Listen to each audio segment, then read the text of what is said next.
on passe à l'industrie à présent avec Airbus et on attend toujours le plan destiné à la relance de l'aéronautique qui devrait être lancé ces prochains jours. Mais du côté d'Airbus, on sait aussi qu'on devra quand même restructurer avec peut-être 10 000 emplois en jeu. Oui, donc c'est une phase de stabilisation qui est bien en place depuis ces dernières semaines et depuis la mi-mars, entre 50 et 65 euros. On est légèrement passé au-dessus de cette première petite zone de résistance. Attention tout de même, il manque encore un petit peu de volume. On est à peu près dans la moyenne de ces 20 dernières séances, en tout cas sur la séance d'hier.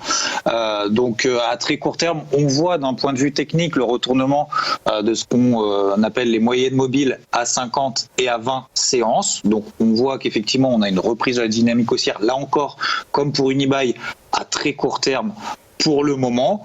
Attention, les volumes quand même sont pour le moment très faibles. Oui, on a un regain d'intérêt à très court terme, mais il faudra vraiment confirmer ça dans la séance d'aujourd'hui, mais également dans les séances à venir. Tant qu'on reste au-dessus des deux moyennes mobiles qu'on voit, c'est-à-dire autour des 57 euros pour le moment, eh bien voilà, la tendance à très court terme prédomine. Il n'y a pas d'inquiétude plus que ça. Attention, encore une fois, à moyen terme, oui, on a constitué un socle, un gros support, on a matérialisé cette grosse zone support des 50 euros, ce qui permet finalement de donner quelques relances à très court terme.